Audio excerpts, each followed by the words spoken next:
Super Necromancer System Chapter 21, Phantasmal Mask.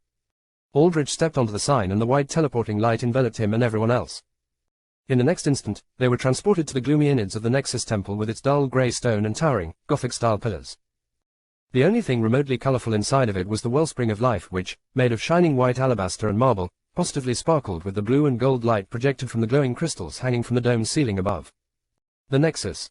To think I would return here once more with you, my master, said Valera. She seemed happy at first, but then she narrowed her eyes. But this place does not seem right. What do you mean? Said Aldrich. The Nexus is a safe space forged by the twin gods Amara, goddess of light and life, and Sindri, god of flame and forge. There is a warmth to the Nexus that is reflected in their powers.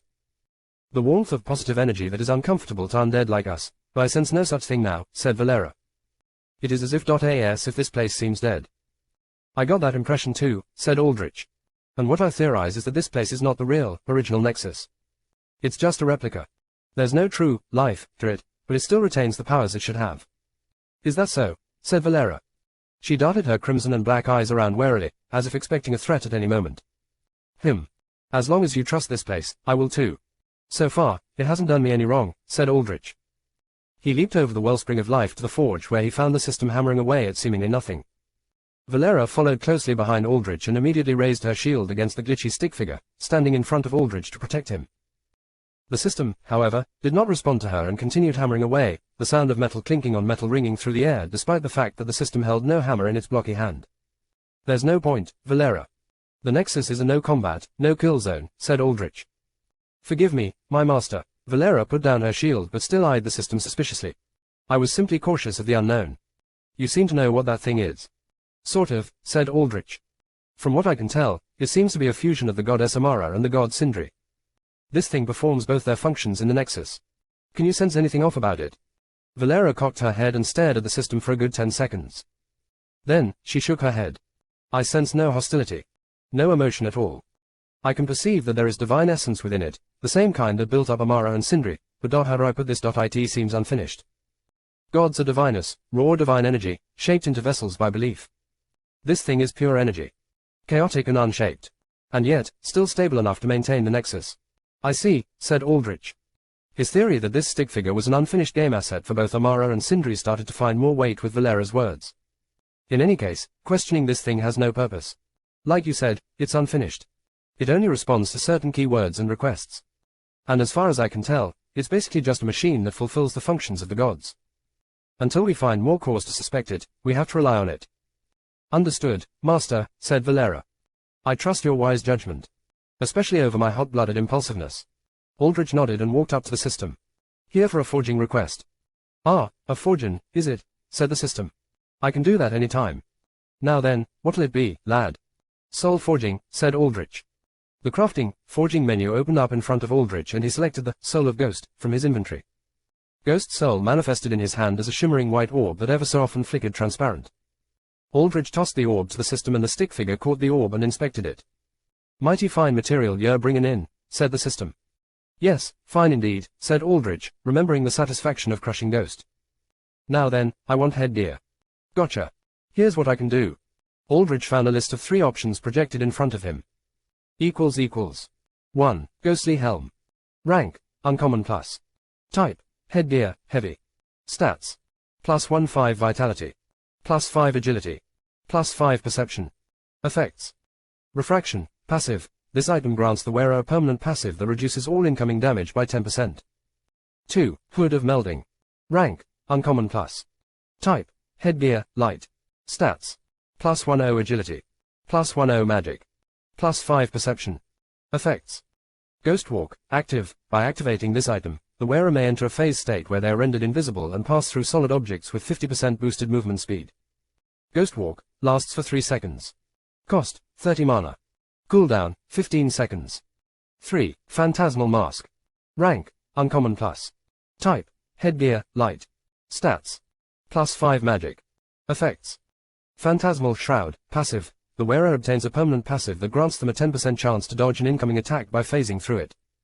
Ghost Walk, active. By activating this item, the wearer may enter a phase state where they are rendered invisible and pass through solid objects with 50% boosted movement speed. Ghost Walk, lasts for 3 seconds. While this ability is on cooldown, Phantasmal Shroud is disabled. Cost, 30 mana. Cooldown, 15 seconds. Equals. Cost, 200 coin. Reroll cost, 50 coin. Equals. Aldrich put a hand to his chin, wondering what to take. He had rolled well, obtaining 3 choices of uncommon, plus, tier gear. The plus sign indicated that the gear was at the highest end of its tier, and since the uncommon level range of gear went from 10 to 30. The difference was quite massive between a basic uncommon piece of equipment like Aldrich's current staff and any of these 3 headpieces. Thankfully, the gear had not been at the rare tier, as though players could equip gear 1 tier above their level threshold, anything above that made equipment unusable until they met the level requirements. The helmet would be quite useful for protecting you, my dear master, said Valera as she peered at the options. But I will protect you anyway, so maybe it isn't useful after all. It seemed that Valera wanted Aldrich to choose equipment that protected him the most while also struggling with her pride to be the one to always protect Aldrich.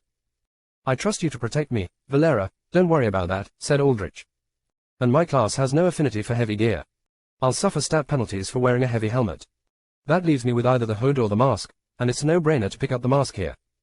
Though the Hood of Melding granted much better stats than the Phantasmal Mask, it only had one unique ability. Aldrich knew from playing the game that stats might have seemed attractive, especially in earlier levels, but additional unique abilities or passives were worth far more. As far as rolls went, the mask was quite lucky.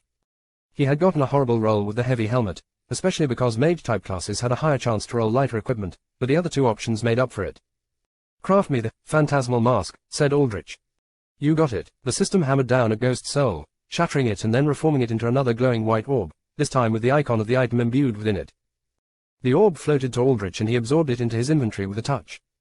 1x Phantasmal Mask obtained. 200 coin spent. Coin, 220 greater than 20. Aldrich immediately withdrew the mask and equipped it. A pale white ivory mask formed over his face. It was oval and seemingly latched onto his face with no need for a strap.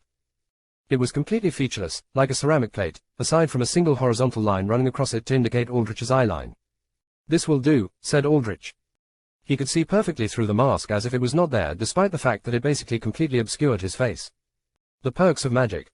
Marvelous, said Valera as she clapped her gauntleted hands together. Piece by piece, you adorn yourself for battle, she whispered under her breath. A shame I can't see your face, though. What was that last part? Said Aldrich, not quite catching it. And nothing, said Valera as she briskly walked back to the sign. We are ready, yes. For adventure. With you, anytime, said Aldrich, wanting to convey that she was a valuable protector he could always rely on. Evidently, Valera took those words differently. Her pale skin got a shade redder, and she immediately put on her helmet. Then we must make haste. Onwards.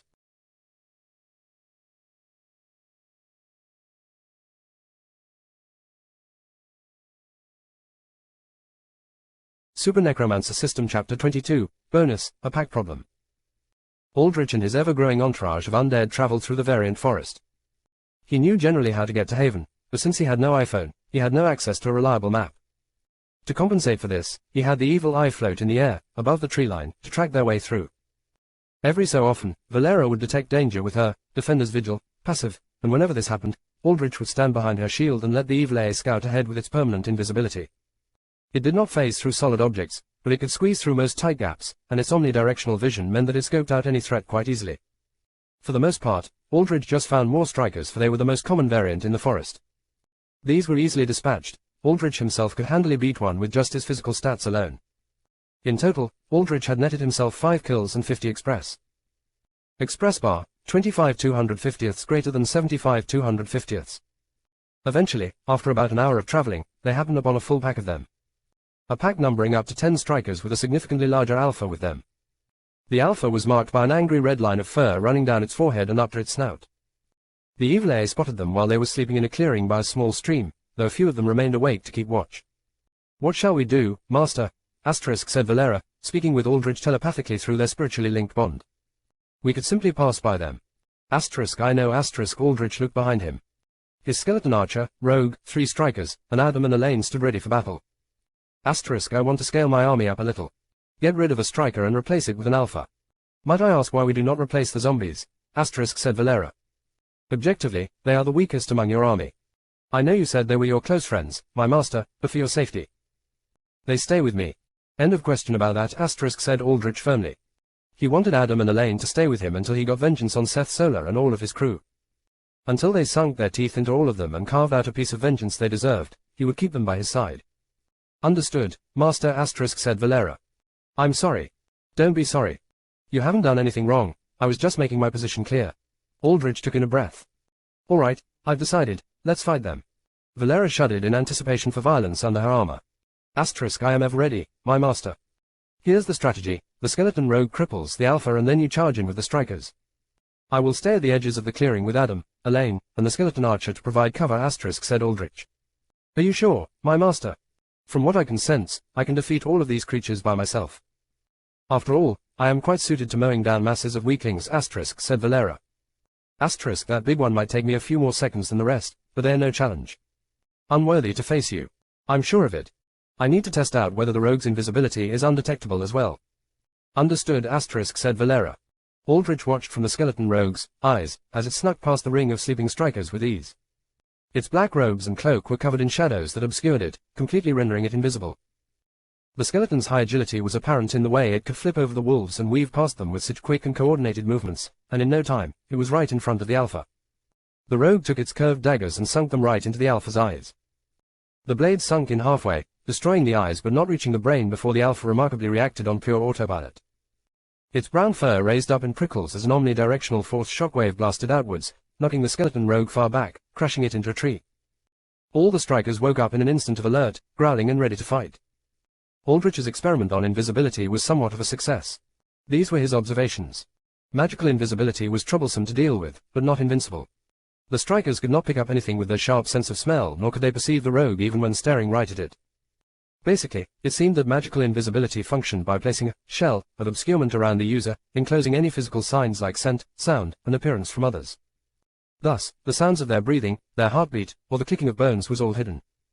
What did worry Aldrich was that movements made in invisibility still gave off hints when the user interacted with physical surfaces. Footsteps, for example, were still audible. And Aldrich noted that the skeleton rogue did make imprints in the dirt wherever it stepped. However, the skeleton rogue had training as an assassin to mask the sound and noticeability of its movements, gracefully darting about only in firm patches of dirt on the tips of its bony toes so as to absolutely minimize any traces of itself. The problem was that if Aldrich, who had no such training, tried to use invisibility, others could still track him with either the sound of his footsteps or any impressions he made on surfaces. This was not an issue for the evil eye, which was a spirit that made no sound in the first place, so for now, it seemed that the evil eye was completely undetectable. Functionally invincible unless it was caught up in some wide area of effect attack. Whether alter powers that could see through conventional invisibility or sense others worked against this invisibility remained to be seen, but Aldrich heavily suspected that they would not. Most detection-based alter powers worked by sensing the unique energy signatures alters gave off. That would not work at all on magical invisibility. To battle, shouted Valera as she charged in with her enormous shield. Her rousing cry generated all attention on her. A striker leaped up to bite her, and Valera took her shield and used it like a giant battering ram to swat the striker away like a fly. The striker flew like it was launched by a cannon into a tree and slammed against it with a crack, its spine shattered. Another striker bit her leg but could not penetrate her armor. She drove her shield down into the striker's neck and decapitated the creature in one swift blow. Dirty mutts. You think you can challenge me with this? Let alone my master, said Valera as she pounded her breastplate in challenge. The alpha striker was blinded, but it tracked her through her obviously loud voice and charged towards her, snarling. It seemed to possess some level of muscle augmentation as its body swelled in size, its muscles rippling and engorging with blood until it was the size of a hovercar. Valera put her shield ahead of her and blocked the striker's charge. The loud clang of half a ton of solid muscle slamming against a brick wall of metal shield rang through the night. Valera moved backwards in the dirt about several inches as she dug in her greaves, resisting the striker's powerful attack. Ha ha ha. Now that's more like it, said Valera. In the next instant, the remaining strikers had all piled around her, snarling and clawing and biting at her armor. They did damage, to be sure, making impressions in the armor with their teeth, but nothing appreciable. Swarming me like the weaklings you are, just what I wanted, said Valera. Her eyes glowed bloody red through the slits of her helmet. She let go of her shield and then loosed a heavy punch into the ground. A shockwave of crimson red blasted outwards from her, scattering the strikers on her body every which way. That was the skill, Bloody Strike, that infused her next attack with a shockwave of explosive blood. The shockwave was strong enough that all the normal strikers lay limp on the ground, their internal organs ruptured or bones shattered. Only the alpha striker managed to stand, driven back several meters before it regained balance. Blood from the strikers Valera had killed flowed from their bodies and around her, swelling in a thin barrier that formed a spherical shell around her. Yes, yes, yes, she exclaimed as the blood not only flowed around her, but into her, seeping through the gaps in her armor as they healed her and fueled her blood rage. Valera, began Aldrich, not wanting to have her fall into madness. ORAA, Valera heaved her shield back and then tossed it. The cross shield spun like an enormously oversized shuriken towards the Alpha Striker. Because the striker was blind, it was too late to dodge, and the giant shield slammed into it, driving it backwards and impaling it on a large tree. Valera turned around to Aldrich and removed her helmet. She gave him a thumbs up and the warmest, brightest, happiest smile he had seen. At the very least, she was still sane, just high on the thrill of fighting. All done, Master. How did I do? She said, keen for praise.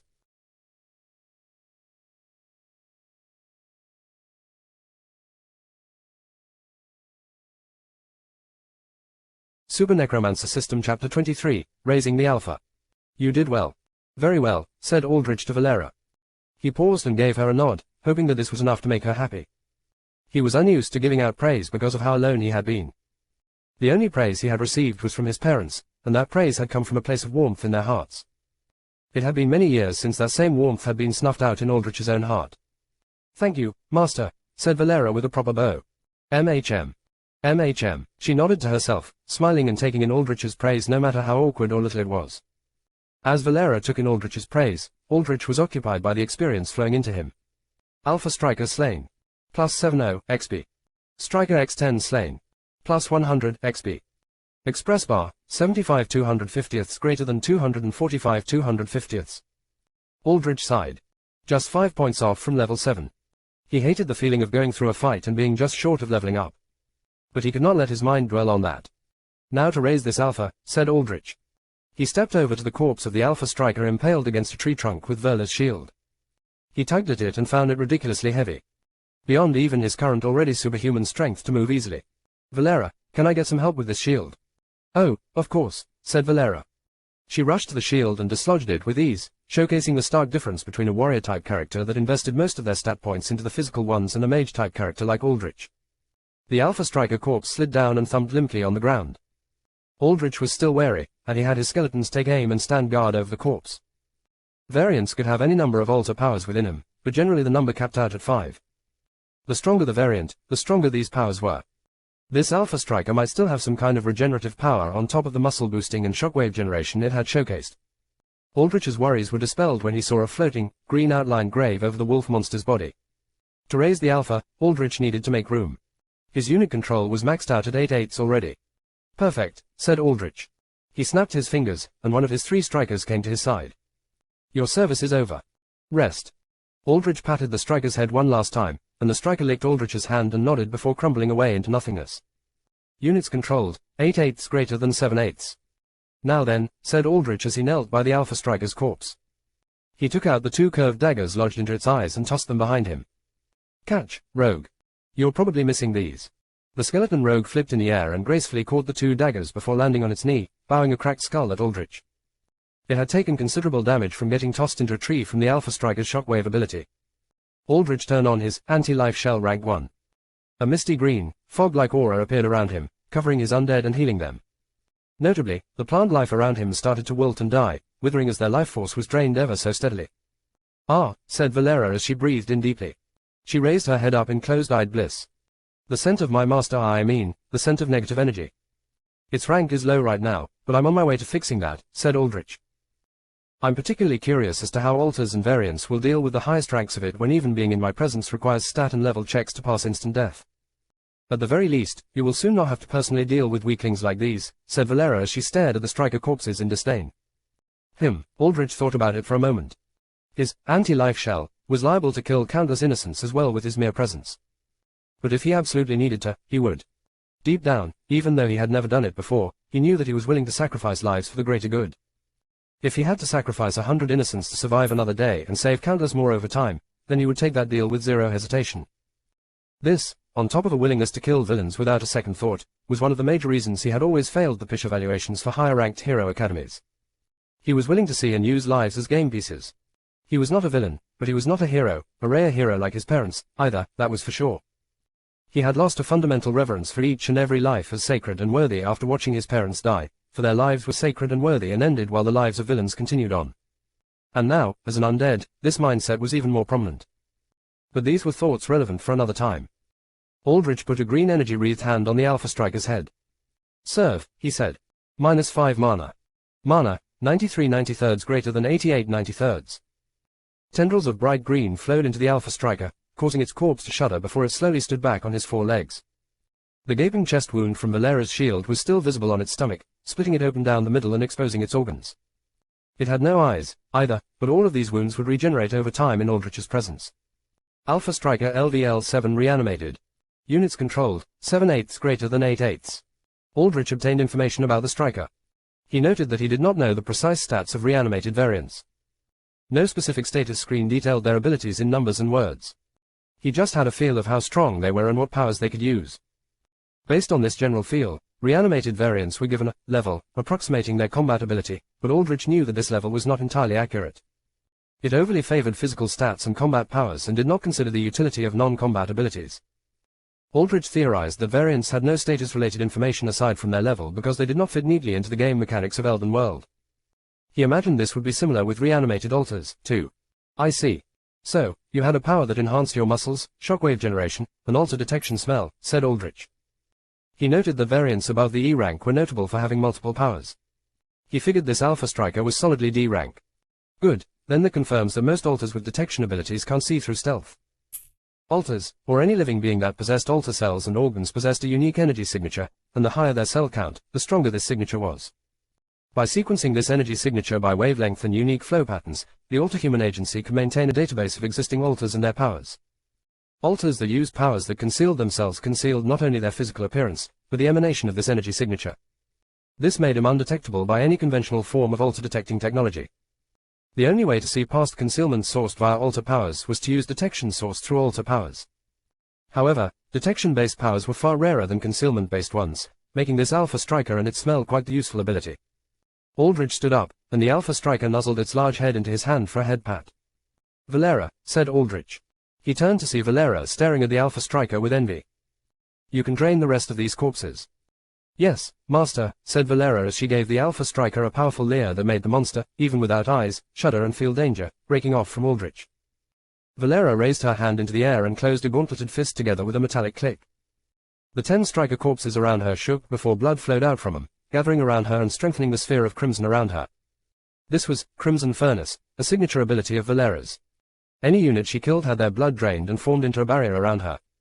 Any damage she took also transferred blood to this barrier, making her tankier and tankier over time and especially durable the lower her health was. In addition, the barrier was specialized to defend against magic and energy-based attacks where her own body was specialized for taking physical blows, making her defense well-balanced. Offensively, the barrier could be ignited and turned into a massive omnidirectional explosion around her based off how much damage it had soaked and absorbed. In the case that Valera was at 10% hydrogen phosphide, the damage was doubled, making it a one-time super attack. Or utility-wise, it could be drained to heal her, though at a less efficient rate than consuming blood for healing directly. All right, said Aldrich as he saw Valera's barrier solidify, turning into a shell of deep crimson red. We should move on. Aldrich paused, getting a danger signal from the evil eye. He immediately linked his sight with the evil eye and saw something that made him hold his breath.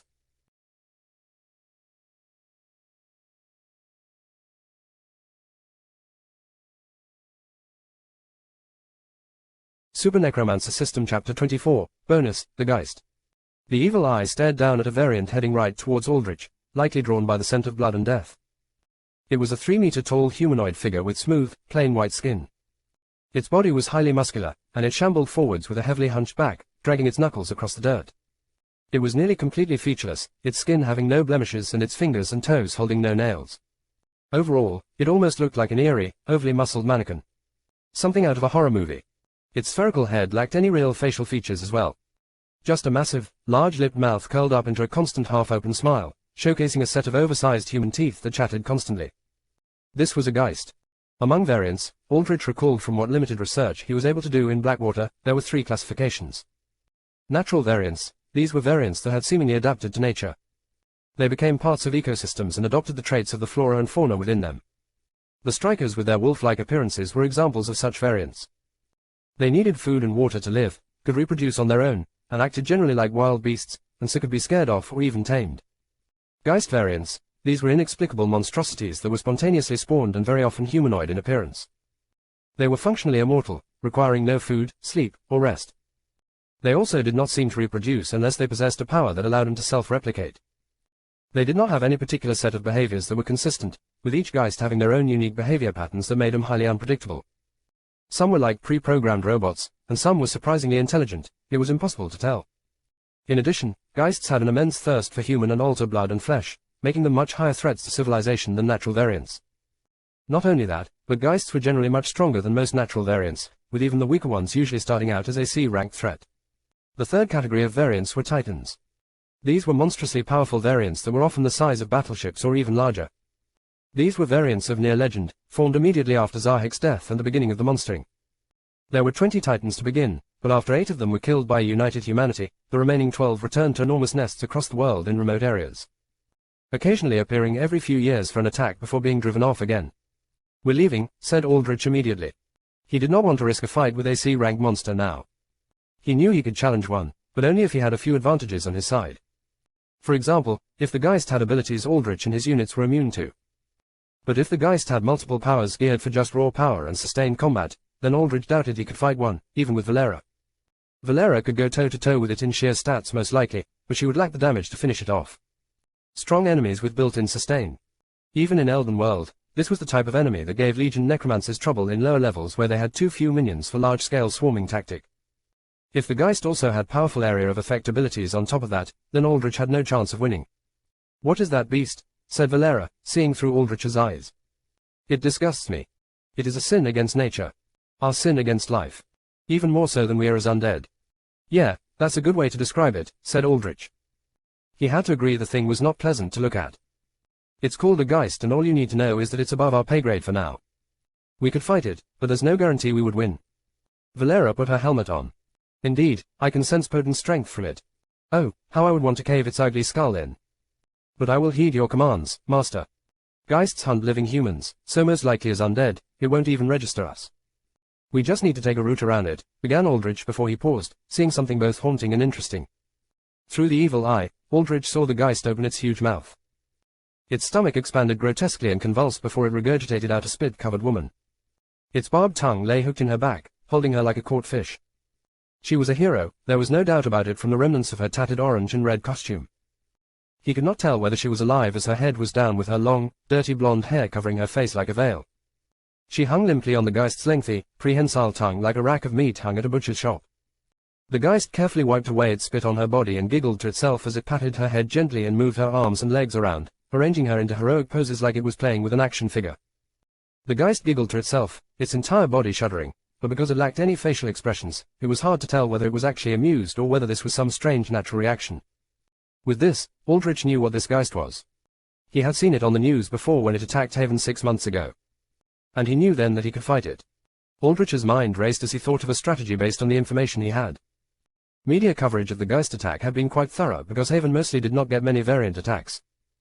The forest surrounding it only had E to D ranked natural variants that generally stayed away from civilization, so the spawning of the Geist was a surprise that took the city off guard.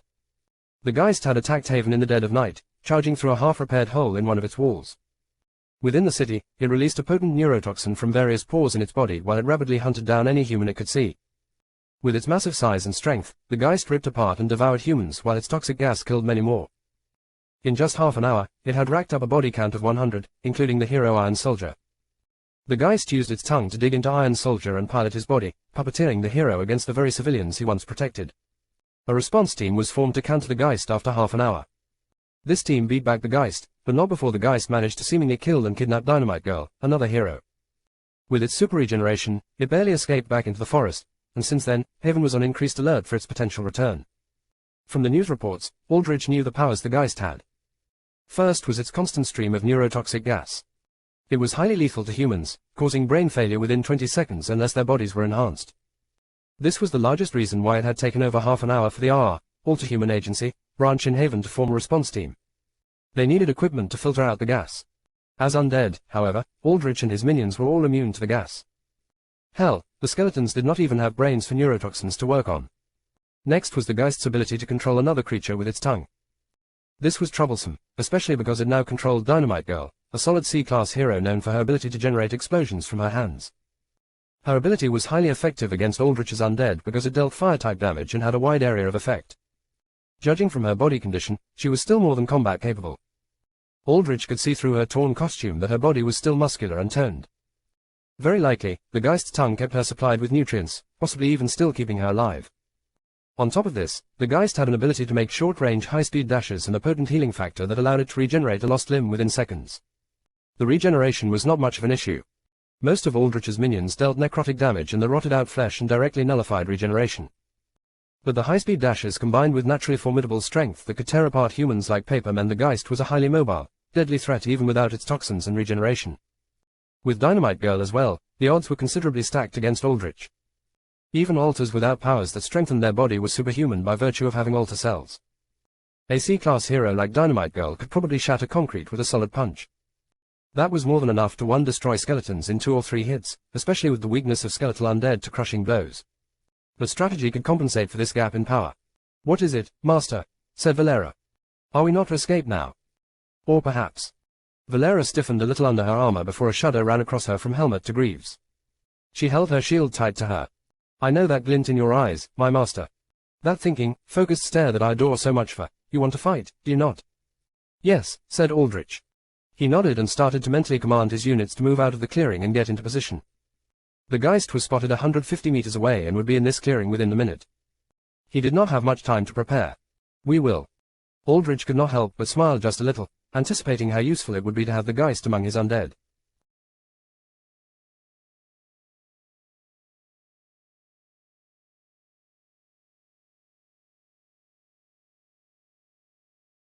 Super Necromancer System Chapter 25, Bonus, Geist Hunt. The Geist made its way into the clearing, walking Dynamite Girl in front of it to minimize risk to itself. Dynamite Girl stumbled forwards, her head still limp and down, moving with stilted, awkward movements like she was a puppet being jerked along by strings. The Geist cocked its head as it sat by the flowing stream where the strikers had slept. In front of it, it stared down at a striker corpse. It picked up the corpse in its large hand, raising the decently heavy wolf creature with ease to its face. With a gurgle, the Geist tossed the striker away once it identified that it was not a human. "GHGH," said the Geist in a strange, garbled, almost alien voice, though the pitch was high and curious, almost questioning. It looked ahead at a trail of striker corpses leading into the forest. The Geist stared at the line of corpses for a second and then made Dynamite Girl walk ahead to investigate, obviously realizing something was suspicious. It sat there and stretched out its thick, muscular, barbed tongue as Dynamite Girl continued along the line of striker corpses. As Dynamite Girl walked further and further ahead, the tongue tethering her to the Geist grew thinner and thinner. Dynamite Girl stepped out of the clearing, a full 20 meters away from the Geist, and stopped in front of the very last striker corpse. There was nobody around it. No surprise attack. It was just a lone corpse. "Yeah," the Geist garbled. It started to bring back Dynamite Girl, and that was when something severed its tongue. The skeleton rogue materialized, its twin daggers down from having slashed straight through the middle of the Geist's tongue where it had been stretched thinnest and easiest to cut. Dynamite Girl fell face first into the dirt, her connection to the Geist severed. Aldrich had seen that the Geist used Dynamite Girl to investigate and thus baited the Geist to draw her out using striker corpses. Since the Geist could not detect the evil eye, it could not detect the skeleton rogue either. Aldrich had the rogue use its shadow walk, and stay still in the center of the clearing so as to minimize any movement it had to make. The Geist let loose a garbled, warped scream of pain before it used a high-speed dash to appear right in front of the rogue. The variant cocked back its huge, muscle-bound arm to destroy the rogue, but a series of arrows flew from the treetops, lodging into its arm and chest. "Gay!" The Geist stepped back and tore the arrows out of its body. In this moment, the skeleton rogue ran for its life, or rather unlife, disappearing into the cover of the forest. "Gay. The Geist stared at the puncture wounds made by the arrow. The flesh around them rotted, the white skin turning black and festering with push. It cocked its head, wondering why its regeneration did not kick in. The Geist then tried to pick up its tongue and reattach it with regeneration. "Oh-ah-ah-ah-ah." That was when Valera stormed out, using her own dash skill. She became a black blur as she slammed into the Geist at full force, bashing its body with her shield. The Geist was strong and fast too, though, and it reacted by holding up its arms in a guard, using them as a shield of its own to resist Valera. The sound of concussive impact rang through the forest as the Geist drove back several meters under Valera's momentum and power. "Yeah," the Geist roared and pushed back, its enormous back muscles rippling, and this time, Valera started to give ground. "Oh, a little strong, are we? How about this?" Valera used the shield slam skill and drove her shoulder into her shield. Her shield glowed with crackling red energy that exploded outwards in a shockwave as it slammed against the variant. The Geist tumbled backwards several meters before righting itself, its large fingers digging into the dirt. The creature shook its head from the impact and then started to release its neurotoxin. Various pores in its body opened up, and purple gas steamed outwards, quickly covering the clearing in a mist of toxins. Valera breathed in deeply, mocking the Geist. Is that it? Poison. Utter foolishness. Gay. The Geist cocked its head as it saw that its toxin had zero effect on Valera. She banged her breastplate before she charged again, using this time a basic attack where she swung at the Geist horizontally with her cross shield, aiming to cut its head open. The Geist showcased its surprising agility and ducked beneath the swipe before punching Valera straight in the chest. Its fist popped through her crimson furnace, blood barrier and smashed straight into her armor. Valera skidded backwards several meters as the echo of dented metal rang through the air. She suffered damage, but nothing considerable. The blood barrier had reduced some of the damage and she did not have any weakness to crushing damage that skeletal or lesser undead like Aldrich had. She looked down to see a crack in the armor around her torso, and she laughed. That's it. That's more like it. Hit me. Come on, hit me. Valera charged again with her shield, and the Geist roared as they engaged in another clash of blows. Aldrich acted quickly. He had waited outside of the clearing, beyond the Geist's potential detection range, and now sprinted towards Dynamite Girl's corpse. He had planned all this from the start, and everything had gone according to what he had envisioned. Bait the Geist into drawing Dynamite Girl out. Use the skeleton rogue to cut off its tongue. Place the skeleton archer in the trees to provide suppressive fire. Have Valera charge in and distract the Geist so that it could not reattach its tongue or reach Dynamite Girl. Now, the most important phase of the plan. Aldrich knelt by Dynamite Girl's limp body, ready to raise her as an undead. Two strikers, the Alpha Striker, and Adam and Elaine stood around Aldrich, acting as his bodyguards in the case that the Geist tried to dash past Valera. However, Valera kept the Geist's attention quite well. Aldrich inspected Dynamite Girl and did not see a grave marker floating above her. That was when he realized she was alive. Still breathing, though very shallowly. 6 entire months in the Geist's stomach and used as its puppet, and this whole time, she had been alive. Thank you for your service to Haven. Now, I will end your suffering, said Aldrich, saying her last rites. He took his staff and stabbed it straight through her neck, killing her. He felt a small twinge of pity for her, but it was like a human seeing roadkill. A passing, cursory sense of pity that was not given a second thought. He truly was not human anymore, and he did not mind. This mindset made him stronger, and as long as it did, he welcomed it. Maybe, just maybe, someone could have saved her and healed her back in Haven. But then what? Where was the guarantee her mind was still intact? And who was going to bring her back to the city? Aldrich definitely was not going to. There was far too much risk involved bringing her into the city as he was now as a literal walking corpse with no fake identity. He would have to deal with questioning and investigation from the AA, and that was the last thing he wanted. At least like this, Dynamite Girl was guaranteed to be useful. Before he reanimated Dynamite Girl, Aldrich noted that a soul floated above her body. He shook his head, taking the soul was not the right choice here. He needed her powers now. Serve, said Aldrich as he put her hand gently on Dynamite Girl's forehead, infusing her corpse with green strands of energy. -5 mana. Mana, 79/84 greater than 73/84. Aldrich felt as another one of his strikers rubbed its head into his hand. He patted the wolf's head gently. You did well. It's time for you to rest, too, said Aldrich. With that, the striker faded into dust, giving Aldrich space to add Dynamite Girl. Dynamite Girl's corpse shook before standing up not as a zombie, but an undead. Undead, Dynamite Girl, level 12 reanimated. A Necromancer could not take a soul and also reanimate a corpse. Once a soul was taken, the corpse lost its capacity to be reanimated and crumbled away. But if a corpse was reanimated with its soul intact, it became possible to resurrect higher-tier undead. Zombies might have been marginally stronger than their live counterparts, but they were slower, dumber, and lost all training that the original corpse might have had. An undead, however, could develop individuality and retained any martial arts training they had when they were living. However, they lost all their active memories, turning them into amnesiacs that unfailingly served their new master. If needed, a Necromancer could also just prevent any individuality from forming at all, essentially turning the raised undead into basically high-functioning robots that retained combat training skills but no real free will. Aldrich limited Dynamite Girl's individuality for now, wanting her to be as efficient a fighter as possible. Dynamite Girl shakily stood up, her skin turning from tanned olive to pale white while her golden blonde hair turned platinum, almost silvery white. Her eyes were blank, though, with no real sense of thought in them. The only thing she followed was Aldrich's killing intent, and her face turned into a scowl as she faced the Geist. No fair, Valera grimaced as she saw the Geist regenerate a gaping slash in its stomach from her shield. They were half a dozen meters apart now, having blown each other mutually backwards from simultaneously hitting each other. But where Valera nursed a few broken ribs, the Geist was as good as new, standing back up with almost no issue. Several necrotic arrows jutted out of its body, but there were not enough arrows to adequately neutralize the monster's healing. Valera, hold it down. Go all out, Aldrich's voice rung out from outside the clearing. Yes, Master. Valera smiled widely under her helm, and if her face was visible, it would have shown her cheeks splitting apart as her smile grew impossibly, grotesquely wide, a trait of the Dullahan. Finally, she could let loose. Valera heaved her cross shield back and then tossed it again. The Geist dashed to the side, dodging the shield projectile. The shield smashed through the trunks of 3 trees, felling them. Valera closed her fists as a bloody aura surged around her. Because she had a warrior-type class, she had both weapon specialties and combat specialties that granted her relevant skills in those areas. Her weapon specialty was in using a shield and her combat specialty was as a shielder, allowing her to use defensive skills geared towards guarding allies. But when she tossed away her shield, her combat specialty turned from shielder into berserker and her weapon specialty changed from shield to bare-handed. This significantly increased her offensive capabilities, and truthfully, aside from defending her master, there was nothing she loved better than brutalizing flesh with her own 2 fists. ORAA, Valera used, dash, to appear in front of the Geist and unleashed a heavy right hook straight into its face. Gah! The Geist gurgled as its face caved in, its large human teeth shattering and flying as it surged backwards, slamming heavily into a tree trunk behind it. The Geist fell to the ground and rubbed its face, a fist-sized impression punched deep into it. The impression buffed out and began to heal, but not before Valera was upon it again, this time sending a kick into the side of its head. The Geist dashed behind Valera, turning into a white blur. Valera predicted this move and spun around with an elbow, smashing into the Geist's skull again. Gah! The Geist's head whipped backwards from the blow.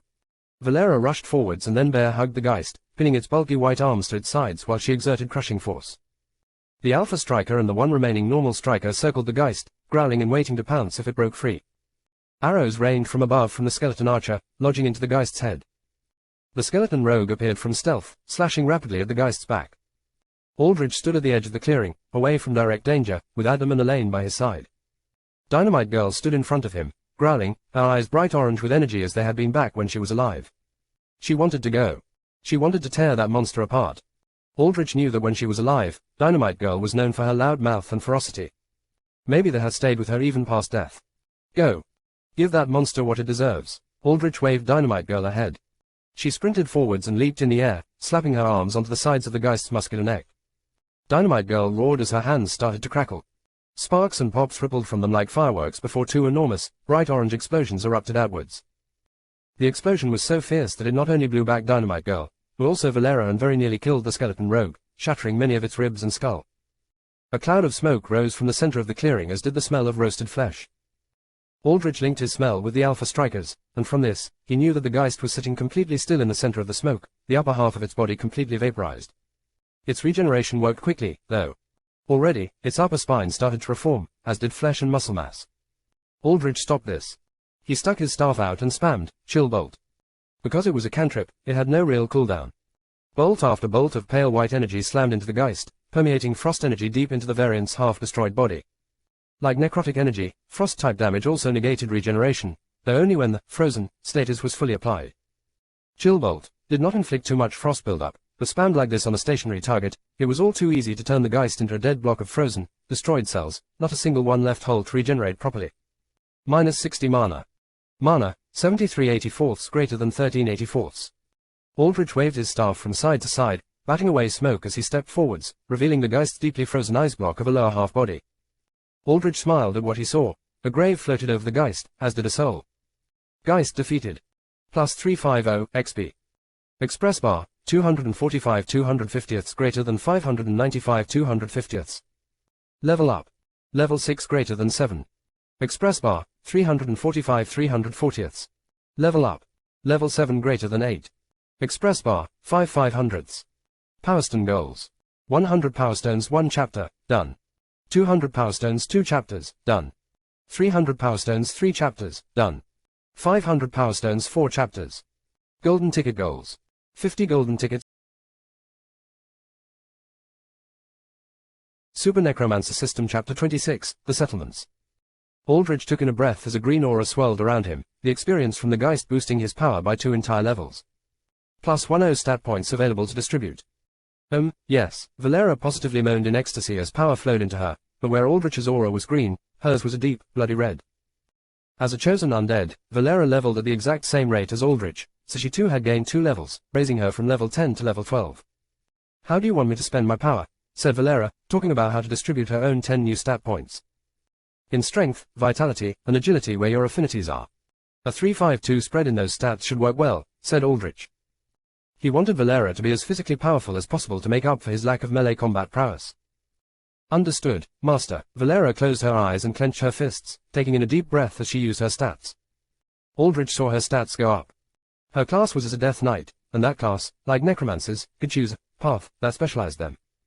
In her case, she had taken the Oath of Blood and Bone, specializing her in blood magic and body reinforcement.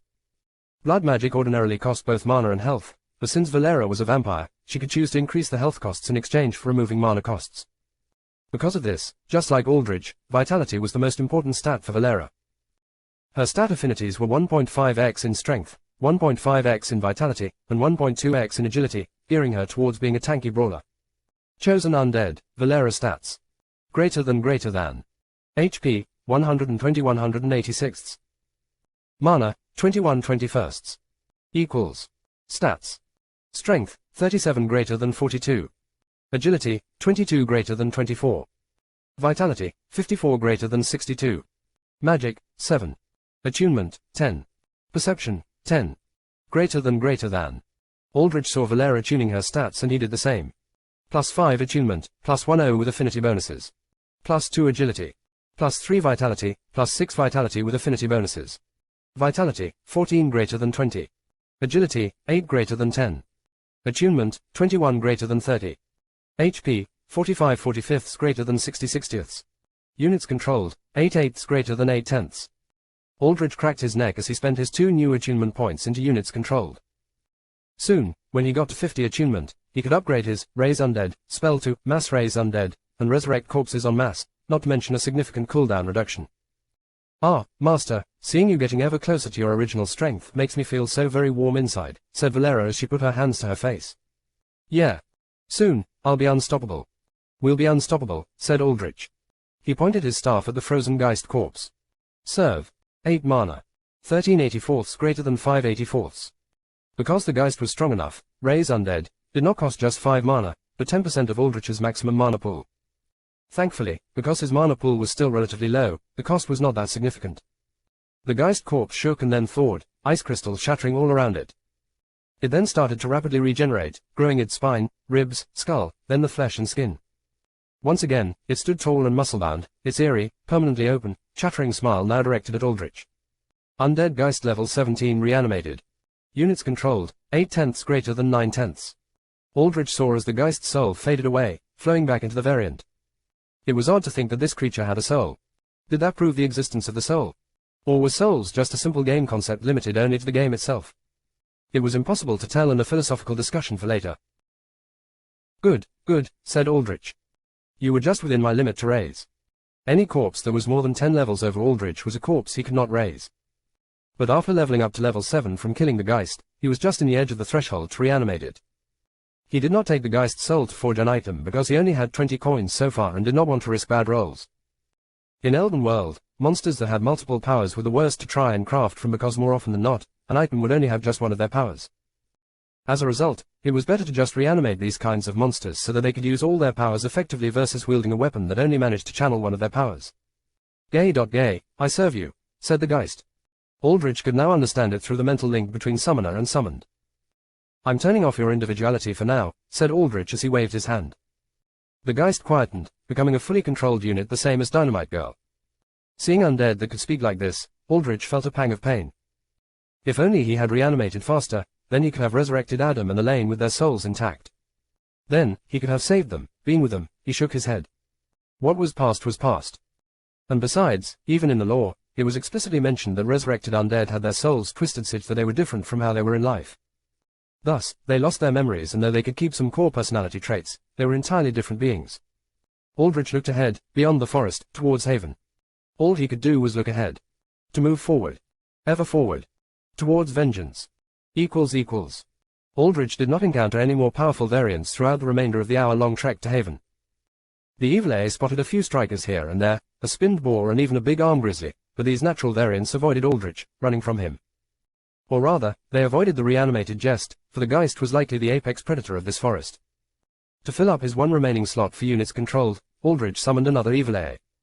The more Aldrich used his current one, the more he began to appreciate how incredibly broken it was. It was essentially game-breaking, considering basically nothing could detect it. It gave Aldrich a complete view of anything he went into and made it so that he never went into a situation unprepared. That alone was worth way more than an individual strong unit. This disgusting creature will serve us well, said Valera as she walked by Aldrich while eyeing the Geist up and down. She then turned a glare to Dynamite Girl. As she was not a zombie, her features were not rotted, retaining the rough prettiness she was known for in the hero community. But her, well, I will keep an eye on her. No need, said Aldrich. For the foreseeable future, I plan on keeping both of them without free will. Aldrich's evil eyes saw the end of the forest 200 meters ahead. The tall line of trees ended, sloping down into a meadow that funneled into dry, cracked earth lined with roads that hovercars zipped by on. We're here, said Aldrich. He stopped and turned around, staring at his growing army. An Alpha Striker, one Ordinary Striker, Dynamite Girl, the Geist, Adam, Elaine, the Skeleton Rogue, and the Skeleton Archer. All of you, stay here. Get back deeper in the forest. Aldrich pointed at Dynamite Girl and the Geist and gave them limited free will through a command. You too, protect everyone. Especially Adam and Elaine. Keep them in the forest and do not let anyone discover you. If anyone discovers you, you kill them, no questions asked. Nobody can know you are here. Dynamite Girl and the Geist nodded and then walked away deeper into the forest, leading the rest of the undead behind them. Now, that leaves just us, said Aldrich to Valera. Yes, just us, said Valera. She shyly rubbed her gauntlets together like a typical maiden in love. Aldrich looked Valera up and down, inspecting her armor. Oh, Master, why are you looking at me like that? You need to take that armor off, said Aldrich. As so forward, Master, Valera blushed deeply. It stands out too much. You still have your ballroom nightdress, right? Equip that. We need to look as human as possible. Understood, Master, said Valera with a bow, understanding that Aldrich was being serious here. And what of that hole in your chest, Master? Aldrich wrapped himself in a large torn chunk of Dynamite Girl's bright orange cape. This will have to do for now. I'll find something else to wear down there. Equals. Aldrich wandered through winding streets of hastily constructed metal shacks, tents, and mobile trailers. Some of these shacks sold food, some clothing, some hardware, cheap porn holodisks, stolen data chips, and the like. People moved about with dirt and grim in their fingers and faces. Their expressions were serious and hardened, and many of them had goggles above their heads and wore hooded jackets with tears and patches littering them. More notably, many of these individuals had cybernetic parts. Mechanical hands, clicking artificial eyes, chrome plates on their skulls, and the like. These were nomads. People that survived in the wastelands because they were not privileged enough to live in a walled city or were just flat-out criminals. Because they did not have to abide by any city laws, they often boosted themselves with cybernetics. In cities, cybernetics were heavily regulated because they tended to cause something known as technomania, a rabid insanity caused from too much cybernetic enhancement, particularly within the brain. Out here, though, outside city walls, there were precious few laws that were enforced, so cybernetics flowed freely. After all, nomads had to take any and every advantage they could get to run from and fight variants as they traveled through the wastelands, hopping from walled city to city. Nomads moved their mobile homes, motorcycles and shacks right outside the walls, creating temporary residences known as settlements when they were not moving through the wastelands. Of course, if a variant attacked, they were the first casualties, hence why most of these homes were built so shoddy and makeshift. They were easily built and easily destroyed by design. If the time came for the nomads to run, then they could run at a moment's notice.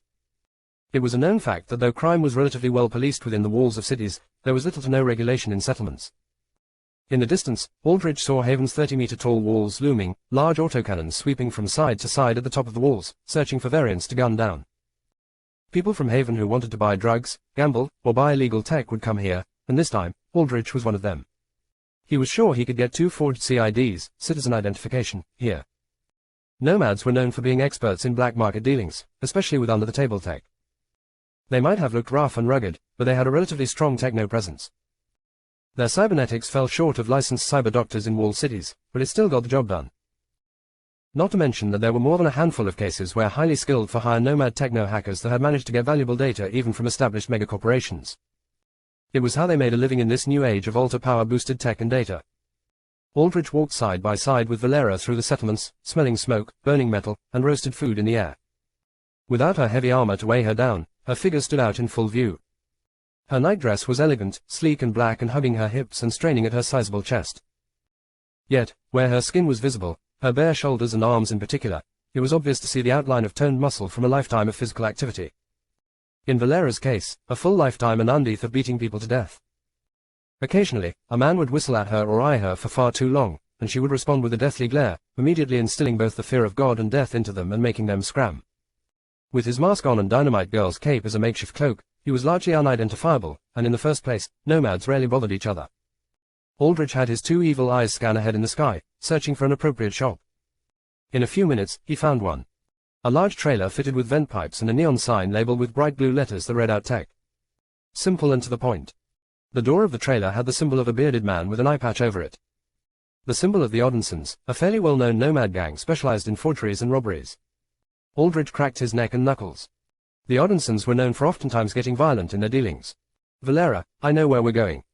And we might have to fight. Valera smiled widely as she clenched her fists. A small portion of her powerful aura emanated, making nomads around them tense up in fear before scattering away like cockroaches exposed in the light. Then all the better, right, Master? Yeah, said Aldrich.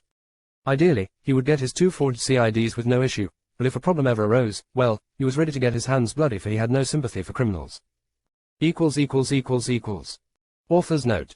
I edited last chapter so that Dynamite Girl isn't a zombie but an undead, so feel free to check that edit out. Super Necromancer System Chapter 27, The Oddinsons. Aldrich and Valera made their way to the Oddinsons' shop. It was a good walk away from the main streets of the settlement, taking up its own isolated territory.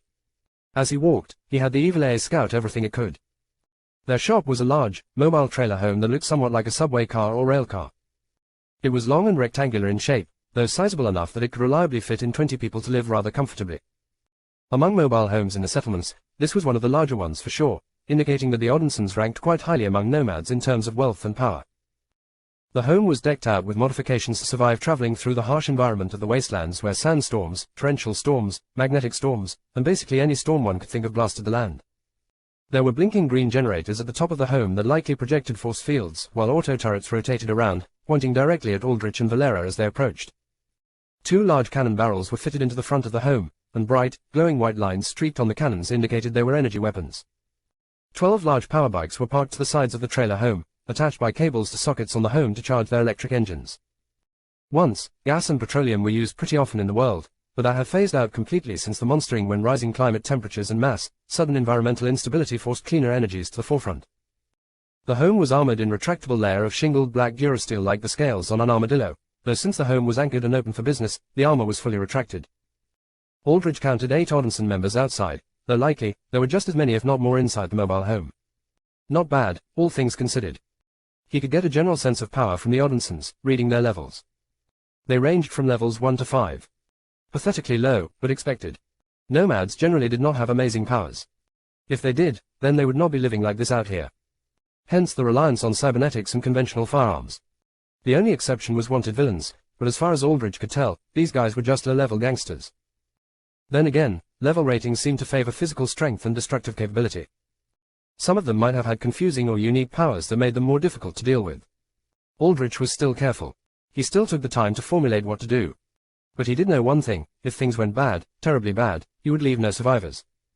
Aldrich and Valera walked up to the Oddinsons' base. Oddinson members stood up from tables and tarps where they enjoyed the shade to talk or play cards or inspect tech and put their hands to their hips, thumbing bolt to pistols. All of the Oddinsons notably had an artificial blue left eye, a signature marking for the gang. Among this were tattoos that evoked the image of Old Norse runes. What do you want, Mr. Mask? An Oddinson, a big guy, probably easily 6'2", approximately 188 centimeters, came up to Aldrich and Valera. He scratched his rough blonde beard with a mechanical hand and smiled at Valera. Or are you here to sell her? 'Cause, if you are, I'd buy in a damn heartbeat. Promise I won't rough her up too much, either. Gotta make sure you can keep her fresh to put food on your table, right? A nerve became visible on Valera's forehead, and Aldrich immediately raised a hand in front of her as he sensed a lethal punch coming. No, I'm no pimp, said Aldrich. I'm here to buy tech. Yeah, said the Oddinson. He looked disappointed before he waved others of his gang onward. Boys, get them checked up. 2 Oddinsons came by waving metal detecting sticks in front of Aldrich and Valera. Nothing on M but the clothes on their back, said one of them. Check AC count. The inspecting Oddinsons took out 2 scanners that fit over their eye like a shade. The scanners were red in color and projected a small web of holographic red light that washed over Aldrich and Valera. AC count. 0, said the Oddinsons in confusion. 0. The fuck? Scan them again. Another round of scanning commenced. Yeah, it's 0. No doubt about it. You two are duds. Well, I'll be damned, said the bearded Odinson with the mechanical hand. Haven't seen one in a long time. Thought your kind was extinct or some shit, hey. But guess you all won't pose any threat. The Odinson turned around and talked into a radio transmitter in his hand. 2 clients, boss. Looking for tech. No weapons. Both duds. Pretty sure they ain't cops or undercover heroes. You can see M through the cameras, too. He put his hand to his ear and heard commands from the other side. He smiled as he looked at Valera again. Got it. The Odinson nodded to Aldrich and Valera and waved them forward, suspiciously friendly now. Go ahead. Look around and buy what you want if you got the creds for it. The door to the mobile home slid open with a heavy click, and Aldrich and Valera stepped in while 2 Odinsons walked behind them, almost corralling them into the home. The insides were dimly lit with neon purples and dark blues like a nightclub. The walls were just bare, solid metal with zero concern for home decoration. There were tables and chairs and furniture scattered around haphazardly with Odinsons smoking up a drug-fueled storm, some passed out, some fondling half-dressed prostitutes in their laps, and others watching telescreen broadcasts. The dank smell of green, the newest and most concentrated strain of marijuana, wafted through the air as did the acrid smell of regular smoke. The heavy sliding doors clicked closed behind Aldrich and Valera, and as they did, a silence descended on in the room. All of them stared at Valera. A few whistles came out. Look what we have here, said one of the Odinsons as he eyed Valera up and down while sprawled out on a couch. Valera just stared straight ahead, not meeting eyes with any of the Odinsons. Master, when can we bash their skulls in? Said Valera telepathically. Patience, Valera. Let's see how this plays out. Aldrich immediately mentally commanded his 2 evil eyes to scout this room and the others, getting a full read of the home's layout.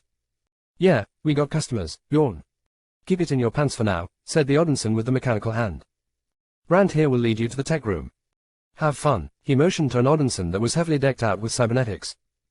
His skull was completely chrome-capped and both his arms were entirely mechanical. Brandt smiled at them and ushered them forwards with a head movement. Aldrich and Valera followed, but by now, Aldrich knew everything that was going to happen. The mobile home was roughly split into 2. Right now, they were in the living quarters.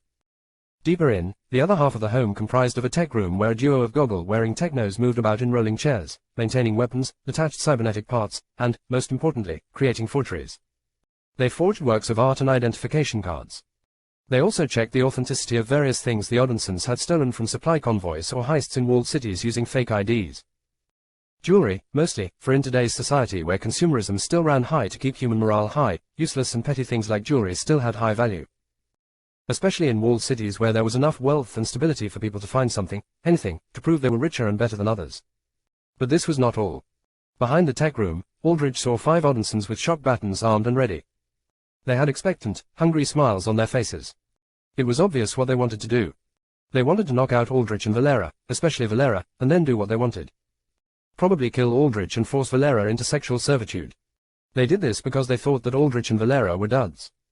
Completely and utterly powerless. This was why they did not even care to ask Aldrich to remove his mask. They did not think he was any threat at all. It made sense for these pieces of trash to do this. They had lived by the motto of stealing from the weak their entire lives. Why would they change now? When they saw 2 seemingly helpless prey stand right in front of them. Master, do you see what I am seeing?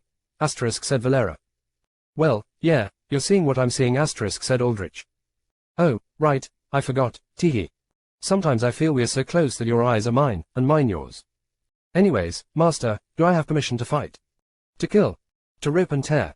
Yeah, said Aldrich. Just remember, no survivors. My master, you do not have to tell me that. I know. Author's note. Thanks for getting me to 500 Power Stones and 100 golden tickets. Expect 2 more chapters today. Also, Super Necromancer System Chapter 28, Bonus, Gang Wipeout. Bonus chapter for getting to 500 Power Stones. Just a little more, and you'll get what you want, hee, said Brandt as he kept ushering Aldrich and Valera forward. They were now at the end of a dimly lit hallway, just a few steps away from the brightly lit tech room.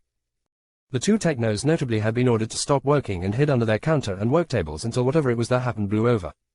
There, just across that door, said Brandt as he pointed to the open entrance into the tech room. The boss is there, too. He's a real nice guy. You can deal with him. Bet he'll treat you real nice, too. Come on in. We don't bite.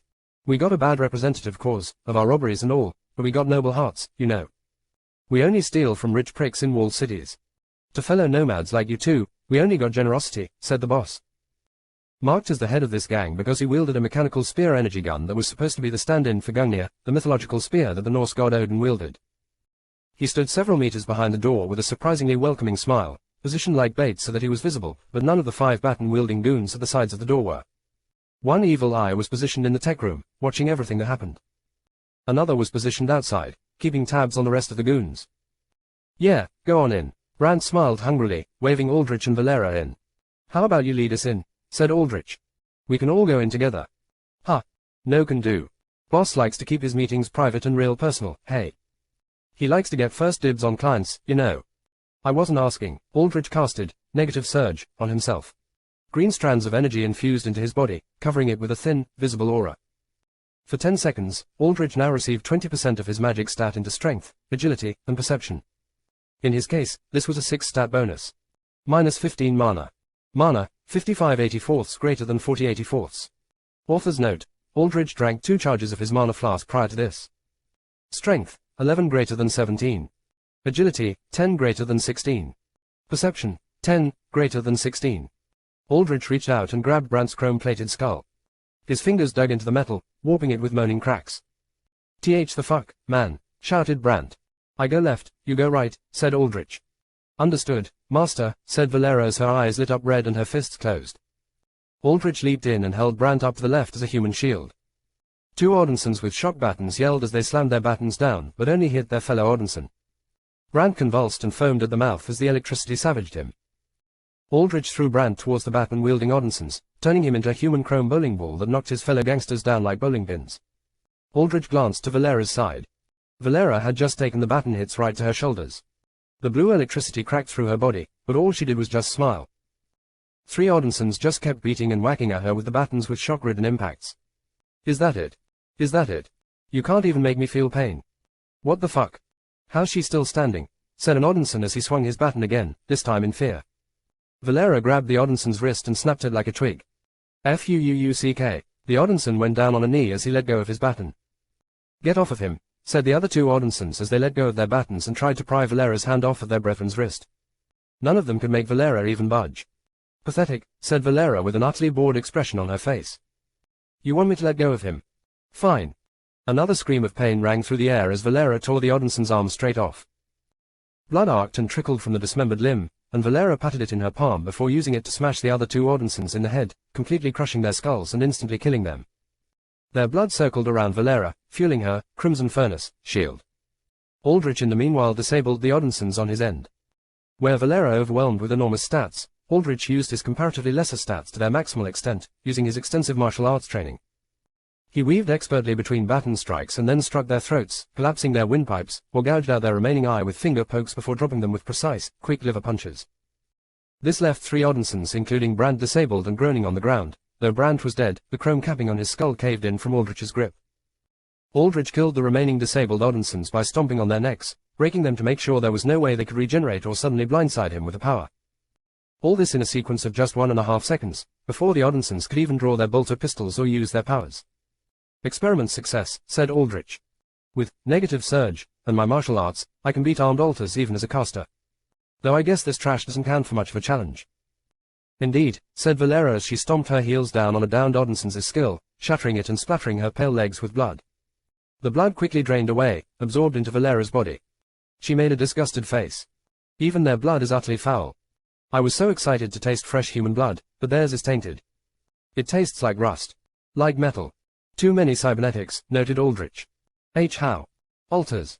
How did you avoid the scanners?" said the boss as he aimed his spear gun at Valera and fired off a bolt of plasma. The plasma scattered against Valera's energy-resistant blood shield, turning into nothing but smoke and crackling electricity. Valera turned to the boss and glared at him, her black and red eyes monstrous, inhuman, and utterly lacking anything resembling human mercy. What? The boss stepped backwards while his knees trembled. He clenched his fists, and his one remaining eye glowed white. A barrier of translucent white energy formed around him. His altar power. Who are you 2? Heroes. He looked down at the bloody and brutalized bodies of his men. No heroes would ever do this. No, not heroes, then, villains. Do you work for another gang? God.it isn't about the money, is it? We'll pay it back, I swear. The Trident will get what I promised them. Aldrich immediately stiffened. The Trident. He heard shouting and footsteps echo behind him as Oddinsons were alerted to the scuffle. "Valera, take care of everyone outside this room. Remember, no survivors," said Aldrich. "I'll take care of things here." Valera's Dullahan smile showed. Her cheeks split apart as her smile grew from ear to ear, bearing rows of sharp, bestial teeth and large, blood-sucking fangs. "As you wish, my master," said Valera.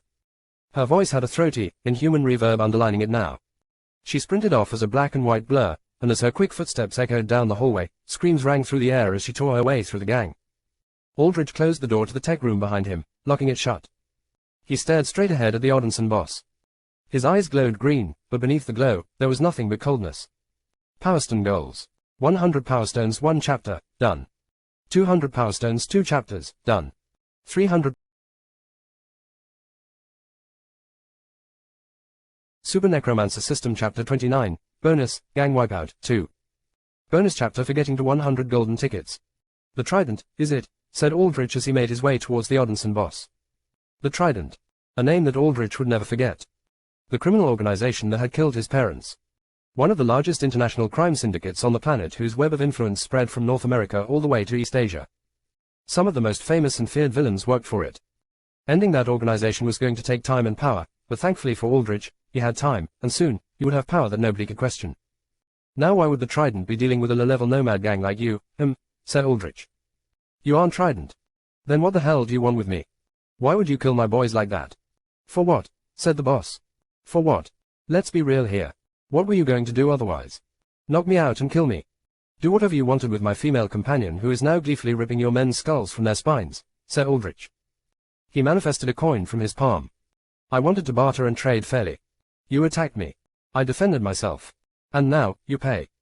Aldrich took a bolter pistol and shot 3 rounds into the Oddinson boss's shield before it clicked empty. The bullet's large bolt fired rail slugs, slammed against the shield and pinged off harmlessly. Fairly impressive. Bolters were crude in terms of design, but their miniature magnetic rail bolt shots, though notoriously inaccurate and prone to jamming, packed a massive punch.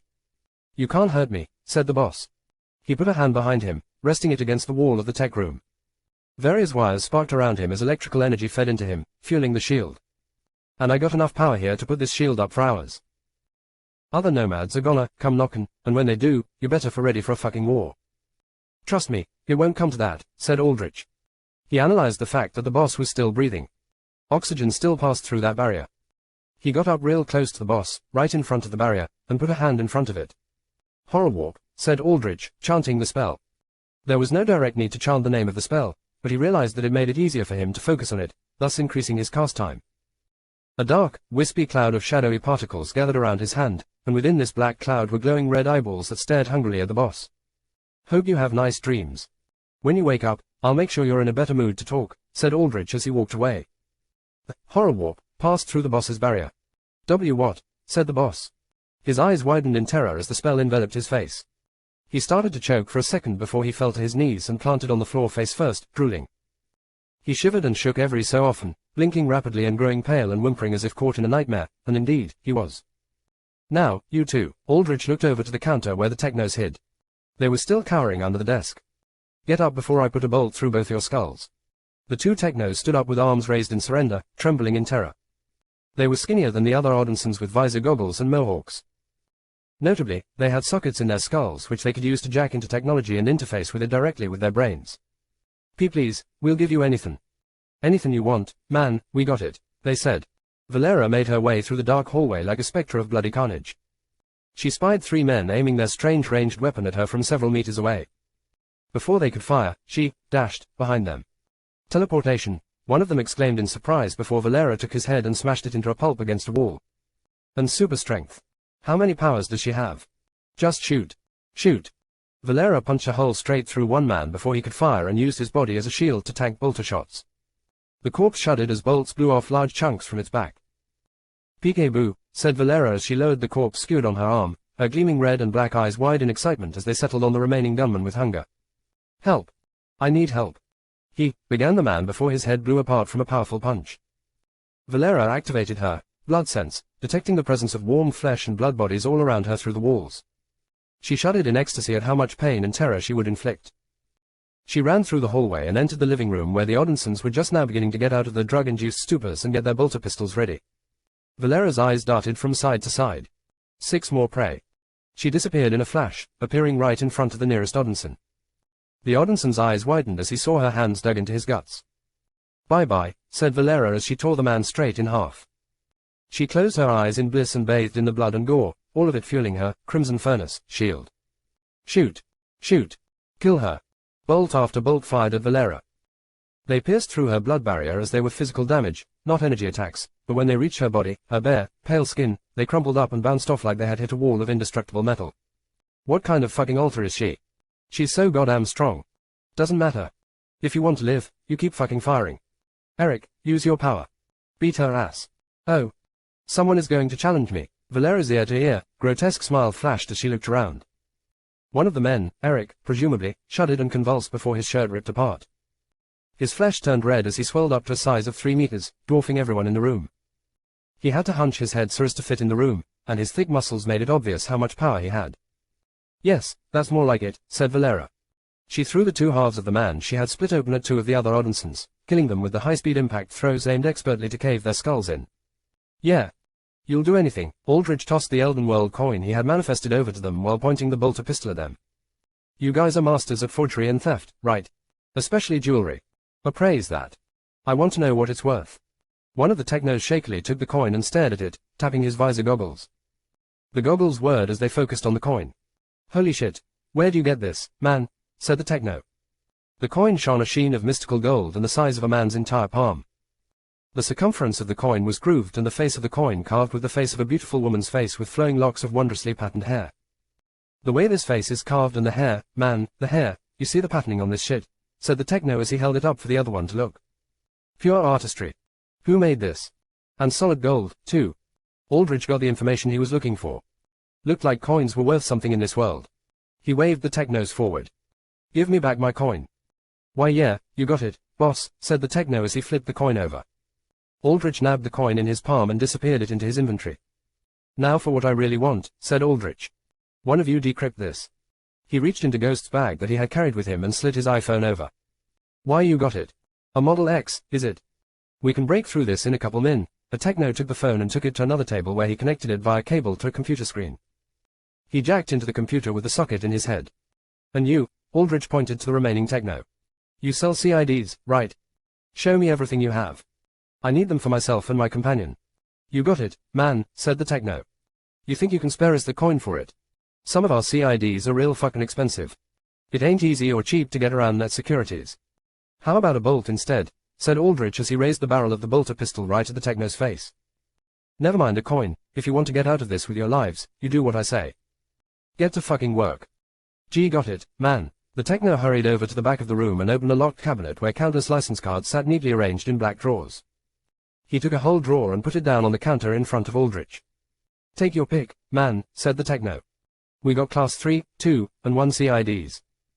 We got private investigator CIDs, police CIDs, even CIDs for the big fucking mega corporations. We need them when we gotta sneak into headquarters and steal shit. Just take what you need, we snap your pic, upload it to the ID, and you got a whole ass new identity. Shit would cost 10,000 credits minimum, but for you, on the house. Long as we stay alive. Impressive, said Aldrich. Citizen identifications had classes depending on what class of citizen one was. The higher class a citizen, the wealthier and more influential they were. Class 3 comprised mostly of manual laborers and bottom-rung society, while Class 2 consisted mostly of white-collar job workers and heroes. Class 1 was the real gold where the wealthiest corporate executives, politicians, and the top 100 heroes existed. I got a real good suggestion for you here, said the techno as he took out a pair of CIDs. This was for a young couple that got rich off inherited trust funds. It's Class 1, meaning you'll be able to go anywhere, and it's got the least baggage. Your supposed money comes from a private fund, so there ain't no corporation you're supposed to be working for that people can trace you back to. If you want to live a real quiet, real nice life, this is the best. I'll take them, said Aldrich. And these. He took out 10 CIDs for himself and Valera. Each one was linked to a large corporation and would allow him to infiltrate their headquarters when necessary under forged identities. He did not necessarily need these for now, but he had no idea if he would in the future. And it was better to always be prepared. T10 more. Please, man, we run a fucking business over here. Some of these were promised to some real big shot clients, began the techno. You won't be running this business with a bolt through your head, no, said Aldrich. You've seen what I've done to your friends.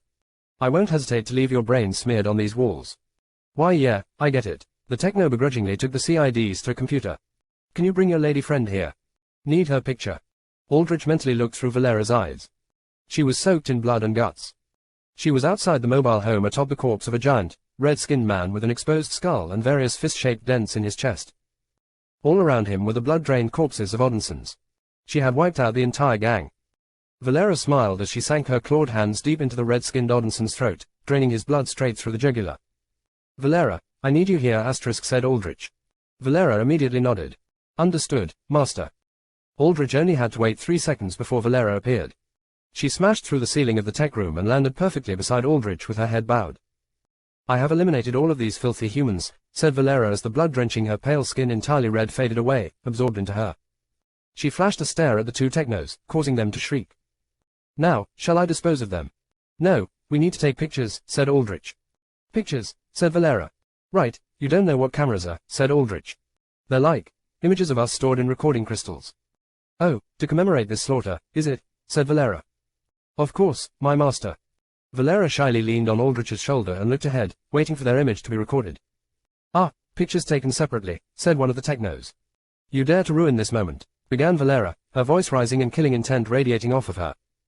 Take a picture of us together as well. Print it out, said Aldrich. Then take the separate pics for our ids. You got it, said one of the technos. He snapped a pic by staring at Aldrich and Valera and tapping a button on his visor goggles. Now, we take separate pictures, said Aldrich. Yes, master, said Valera as her ear-to-ear smile faded away into one more normal and regularly happy. The techno snapped their pics individually and then took Aldrich's CIDs. He placed them on a tablet linked to a computer that he operated by jacking into it via head socket. How long will this take? Said Aldrich. And don't even think about calling for help. Never mind about time. If this takes over 20 minutes, I'm shooting both of you. Holy shit, man, we're working as fast as we can, said a techno. Up to you to work faster, then, said Aldrich simply. It took 20 minutes, but the technos got things done in 15 minutes.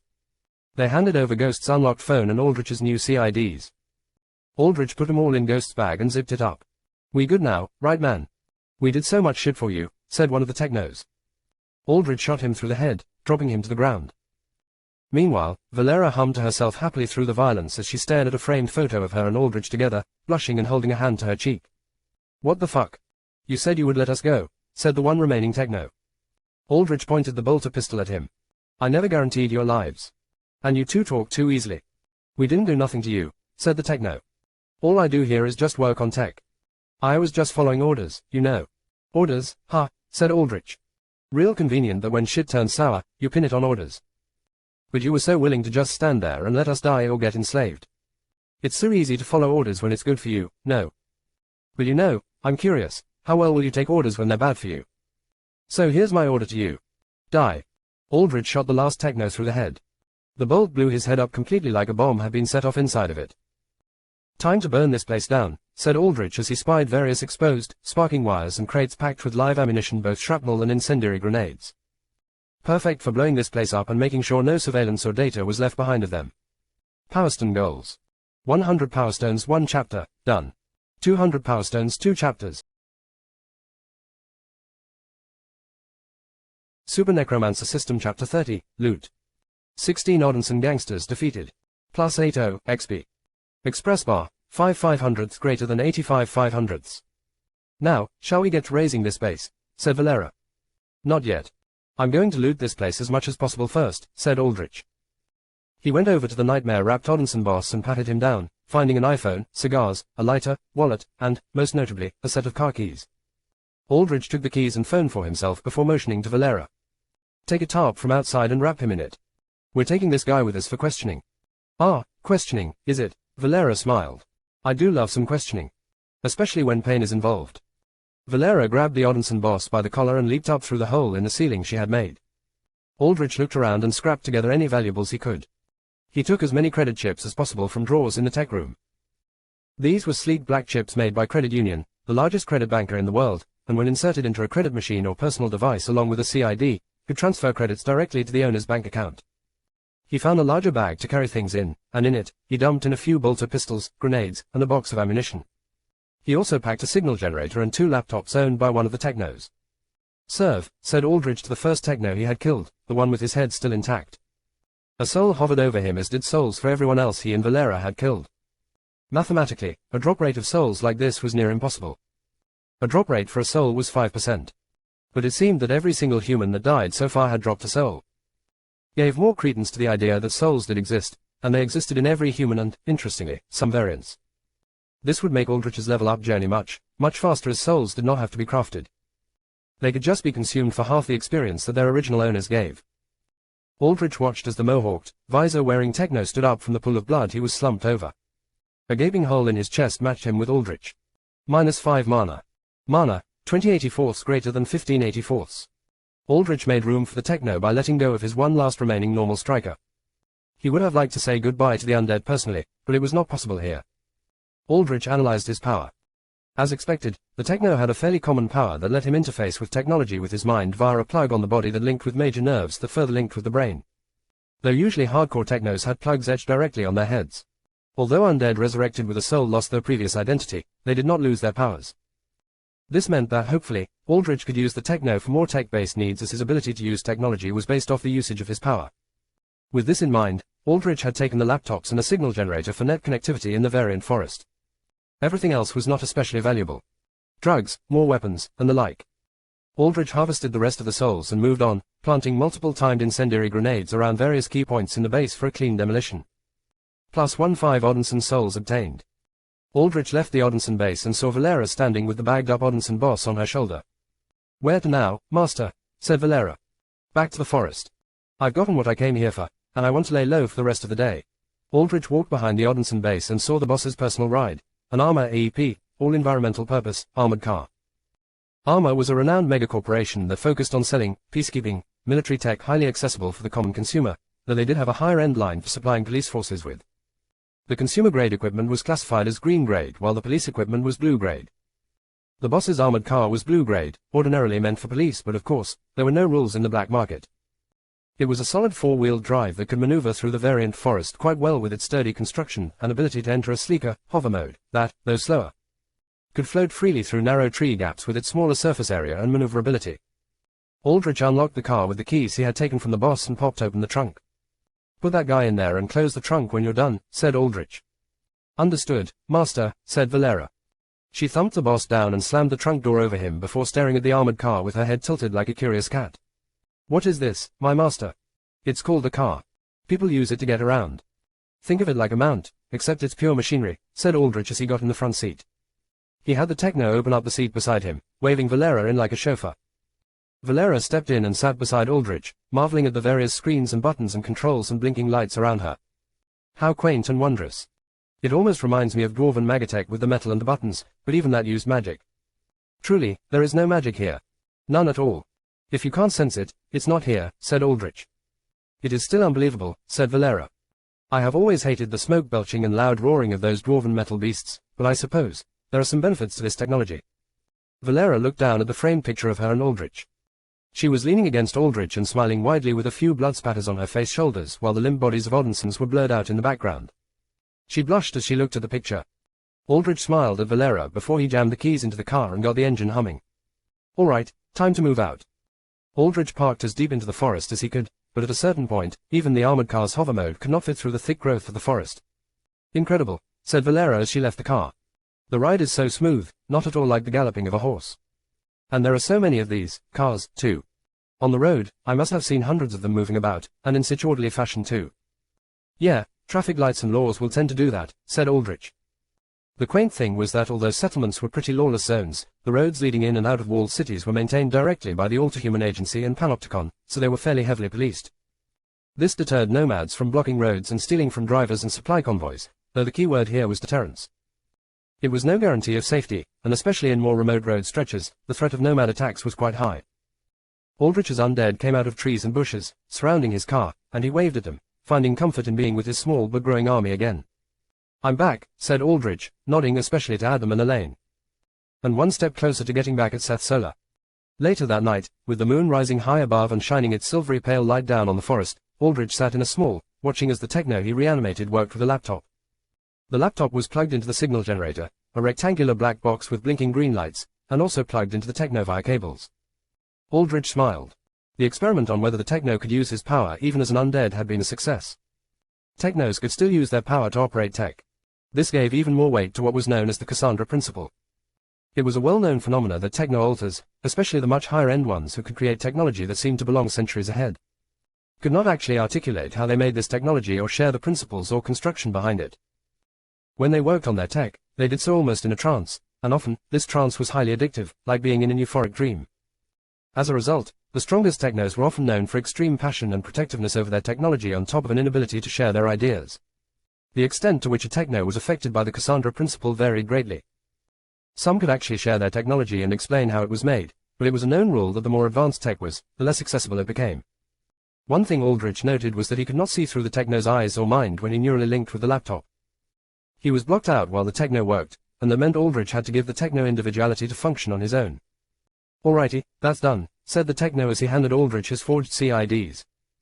All the credits he had stolen had been transferred to his new fake identity as a Mr. Bruce Wayne, netting him with a total of around 10,000 credits to his balance. That was not a lot, especially considering he was supposed to have inherited a multi-million credit fortune, but then again, Aldrich did not really need that many credits. He just needed enough to get into and out of places he needed to in cities.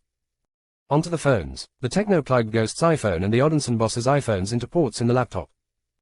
The techno's visor glowed a tint of blue as lines of text, images, and code sprawled across the laptop screen in near unintelligible fashion to someone not as tech-savvy as Aldrich.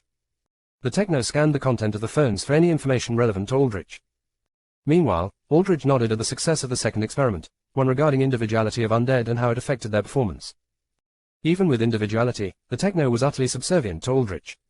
He had wanted to experiment how much individuality an undead could exhibit and whether it would inhibit Aldrich's command over them. Thus, he had also formed a hunting party consisting of the Geist, Dynamite Girl, and Valera to roam around the forest, hunting down natural variants to farm EXP. In this party, he gave Dynamite Girl and the Geist individuality with the key order to follow Valera's orders. The Geist and Dynamite Girl had an instinctive dislike for each other, but they put that aside for Aldrich's orders and worked surprisingly efficiently. By consuming all the Odinson souls for EXP, with each of them offering 3 XP, and the hunting party taking down several more variants, Aldrich had gotten to level 9 simply by doing nothing himself. He began to realize that once he hit a critical mass of undead, he could farm experience from anywhere across multiple locations because his undead had no range limiter nor time limit. His growth was exponential, and this was the start of the curve up. He dumped his 5 extra stat points into attunement, netting him 2 extra unit slots. Plus 5 attunement, plus 10 with affinity bonuses. Attunement, 31 greater than 41. Unit limit, 10 greater than 12. Aldrich commanded Valera to save the corpses of Alloy Wing Eagle and Big Arm Grizzly to add to his undead army.